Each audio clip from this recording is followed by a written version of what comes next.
Bom dia, amigos. Hoje o vídeo de número 9 desta série de 40 vídeos, Madia 40 anos, em que comemoramos os primeiros 40 anos do Madia Mundo Marketing. Como vocês podem ver aqui atrás, mesmo com as lojas abertas, ainda o movimento na Praça do Mundo, que é o nosso cenário, o cenário desta série, a Times Square, continua vazia. Meia dúzia de gatos pingados entram a cada dia nas lojas da Disney, da Forever 21, da Express e nas outras lojas. As pessoas seguem com medo e poucos são os turistas na cidade que nunca dorme. Hoje eu vou contar um pouco sobre as dezenas de trabalhos que fizemos para instituições do mercado financeiro. Nos mais de 1.200 serviços de consultoria que prestamos para empresas dos diferentes setores de atividade, de todos os portes e especializações, mais ou menos 50 desses serviços foram para bancos e demais instituições financeiras. E, em verdade, essa história começa, como sempre, circunstancialmente. Antes de eu me decidir por empreender e montar Madia Associados, hoje Madia Mundo Marketing, durante 5 anos, dos meus 18 aos 22, enquanto eu fazia direito na São Francisco, eu trabalhava na Caixa Econômica Federal, agência do Vale do Anhangabaú. Trabalhava no balcão, fazendo atendimento e me iniciando no mercado financeiro. Quando eu terminei o curso de direito e decidi não ser advogado, fui fazer um curso de marketing e mercado de capitais na FGV, em parceria com a New York University. E cruzei com um querido amigo, o James Wright Led, que tinha sido colega em Harvard e sócio do Jorge Paulo Lemann. O Jimmy Led me convidou para montar uma área de marketing numa financeira chamada Anhanguera. Durante 3 anos, fui o diretor de marketing da Anhanguera, uma pequena financeira que adotou as técnicas do que se chama hoje de marketing de guerrilha. Em pouco tempo, converteu-se na queridinha das distribuidoras e corretoras de valores. Mas por ter concedido empréstimos de forma equivocada, seus sócios decidiram vender o controle. E assim, eu e um grupo de 6 executivos profissionais, no final de abril de 1971, estávamos desempregados. Propus a eles que fizéssemos um pequeno anúncio no Estadão, oferecendo os serviços do SET, uma jovem equipe de sucesso, e durante nosso último mês na Anhanguera. Em menos de um mês, os 6 do SET foram contratados por outras empresas e eu, o 7º, fui contratado pelo Itaú América, na época, para montar a primeira área de marketing de um banco no Brasil. Durante as entrevistas de contratação, a última foi com o Dr. Olavo Setúbal, o grande inspirador e líder daquele banco, de longe, o melhor empresário que eu conheci em toda a minha vida. O Dr. Olavo, depois das apresentações, me disse o seguinte: Madia, eu decidi montar essa área de marketing porque eu tenho a ambição de ser o maior banco do Brasil. E como acredito que o marketing é o melhor atalho para isso, e tenho grande admiração pelo trabalho que você fez na Anhanguera, decidi contratá-lo. Só peço que antes de montar sua equipe e começar a trabalhar, que fique 2 semanas, 15 dias conhecendo o banco e depois venha me contar suas primeiras impressões. E assim foi. Durante 2 semanas, as semanas seguintes, fiz um périplo pelo banco. O Itaú, naquele momento, era a soma dos bancos Itaú, mais América, mais Federal de Crédito, tinha uma logomarca muito dura, influenciada pela Bauhaus e desenhada pelo Aloysio Magalhães, e um total de 300 agências. 15 dias depois, nos sentamos novamente. E o Dr. Olavo pediu minhas primeiras impressões, repetindo que eu jamais me esquecesse do briefing: quero ser o maior banco do Brasil. Naquele momento, para vocês terem uma ideia, o tamanho do maior banco do Brasil, que era o Bradesco, equivalia a 100. E o Itaú América, menos de 60. O Matos, garçom da diretoria do banco na Avenida Paulista, serviu o café e aí eu comecei a fazer o meu relato das minhas primeiras impressões para o Dr. Olavo. Eu disse ele o seguinte: Dr. Olavo, não se chega ao primeiro lugar do dia para a noite. precisaremos de anos, talvez décadas e muitas correções. A começar pelo capital humano do banco. Cada gerente continua trabalhando em seu banco de origem, assim não temos unidade. A marca do banco tem um América que remete a esse banco brasileiro ao que não é e ainda tem o inconveniente de ser cumprida, Itaú América. Vamos eliminar o América. Os mainframes do banco são fantásticos e muito maiores que o tamanho que o banco tem hoje, mas estão sendo usados para processar papéis e não gerar informações.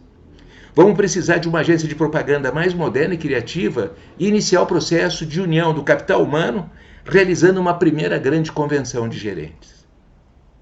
O Dr. Olavo me olhou, não muito feliz, mas disse, ok, vamos em frente. Porém, tem duas condições e desafios, disse ele. Primeiro, convença o time de tecnologia do banco que precisaremos rever todos os programas para podermos trabalhar melhor com as informações e corresponder às expectativas de nossos clientes.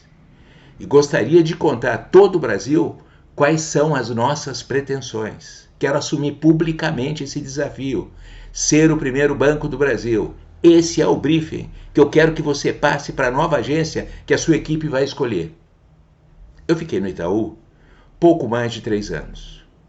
Fizemos a primeira convenção dos gerentes, eram 300 agências, 300 gerentes, no Cine Regina, na Avenida São João. Mudamos todos os programas do banco com a adesão e apoio da equipe de tecnologia comandada pelo Carlos Eduardo Corrêa da Fonseca. Contratamos a DPZ e a primeira campanha parou o Brasil pela sua agressividade. Dizia nas chamadas, em todos os jornais, ajude o Itaú a ser o primeiro. Um dia poderá ajudar você. E meses antes de eu sair, a marca Itaú acabou se despedindo, deixou de ser Itaú América, virou apenas Itaú, E agora, quase 50 anos depois, e depois de ter durante alguns anos ter se convertido em Itaú Unibanco, está voltando a ser exclusivamente Itaú, E o que aconteceu? O Dr. Olavo conseguiu o objetivo dele, conseguiu. Mas precisou mais algumas aquisições, mais algumas décadas para finalmente o Itaú assumir a primeira posição no ranking. Do Itaú, eu trabalhei em outras empresas. E um dia eu fui convidado pela Booz Allen Hamilton para retornar aos bancos. Depois de muitas negociações, concordei em assinar um contrato com o Cominde por 2 anos. Assim que eu cheguei, descobri que o banco só tinha desvantagens em relação a todos os demais concorrentes. Porém, tinha uma narrativa bonita, tinha uma raiz bonita e encantadora, relacionada à terra e à agricultura. Perdia para todos os concorrentes em número de agências, em produtos, em tecnologia e todos os demais quesitos. Ou seja, no território do racional e da comparação, seríamos goleado, competitividade zero. Nossa proposta, aprovada, foi reposicionar o banco, levando em consideração a sua história e esquecer por anos apelos voltados para o lado esquerdo do cérebro das pessoas, razão, e nos engajarmos na causa da natureza, focando no coração dos clientes e futuros clientes. E assim, o Cominde foi o primeiro banco a sair de verdade em defesa da natureza. Tema esse, anos depois, apropriado por um outro banco.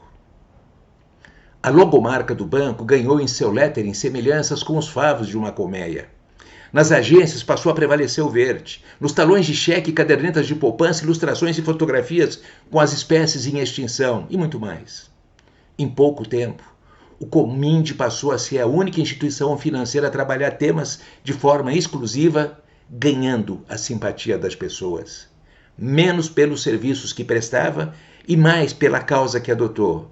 Nas pesquisas, essas pessoas diziam, banco por banco é tudo igual. Prefiro o Cominde, que preocupa-se com o futuro dos meus filhos e netos.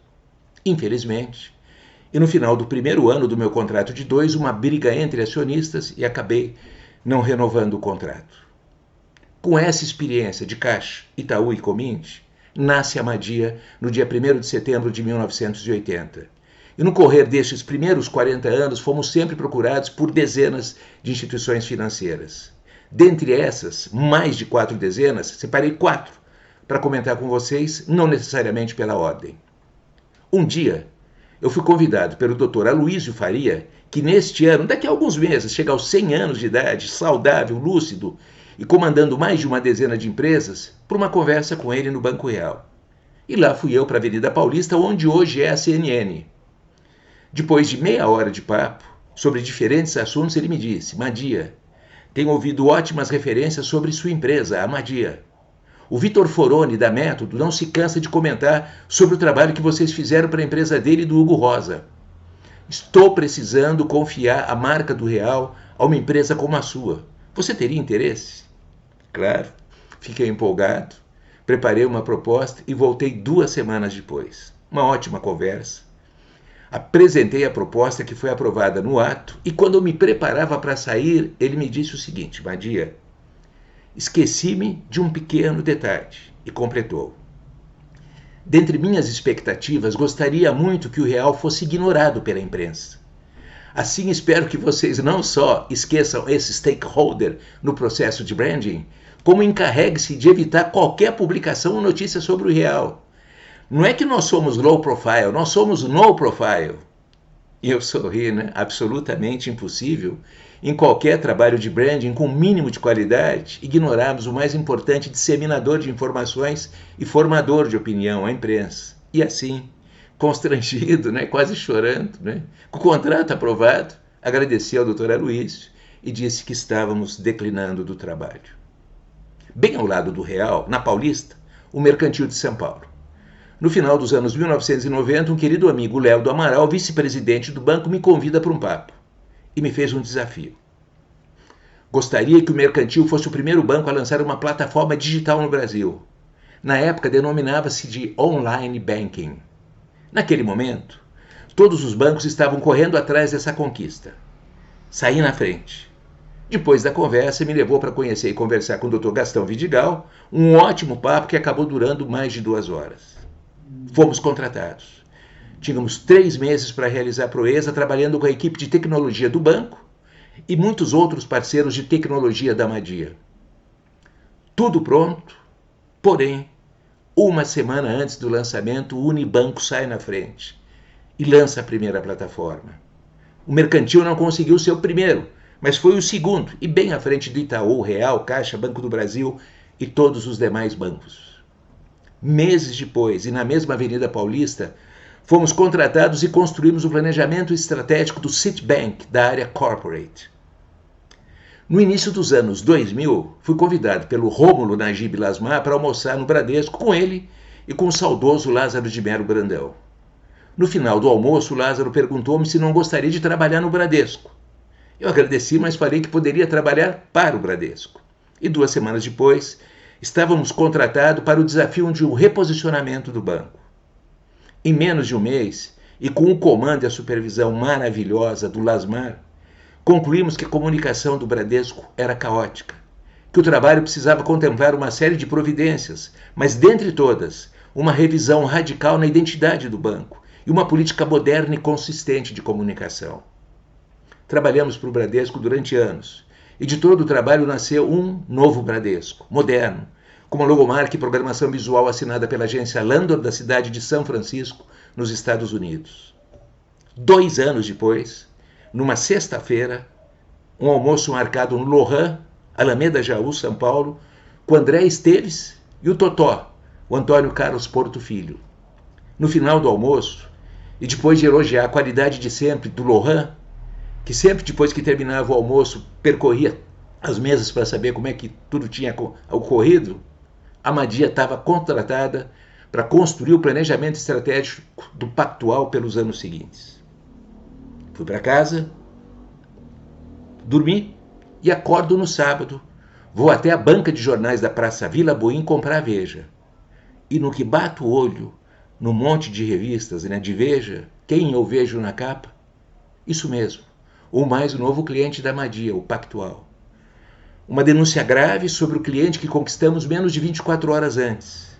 Liguei para o Totó, que se encontrava na sua fazenda, contei sobre a matéria de capa de Veja e ele me perguntou o que a gente deveria fazer. Eu respondi: precisamos construir uma estratégia urgente para que essa crise potencialmente monumental não siga adiante. E precisamos construir essa estratégia agora, neste final de semana, não é? E assim a gente fez, né? Disse a ele, terminando: não podemos permitir que o fogo se alastre sobre a imagem de uma marca que está sendo construída. E nos meses seguintes, aí a gente segue com o trabalho de planejamento. Imediatamente, o Totó, lá da fazenda, convocou seus sócios para uma reunião no domingo, no apartamento do André Esteves, no Rio de Janeiro. No domingo, nos reunimos na casa do André, no apartamento do André, os 5 sócios, e traçamos uma estratégia para debelar aquele grave princípio de incêndio na marca Pactual. Além do Totó e do André, ainda a presença dos sócios Eduardo Plas, Gilberto Saião e Marcelo Serfati.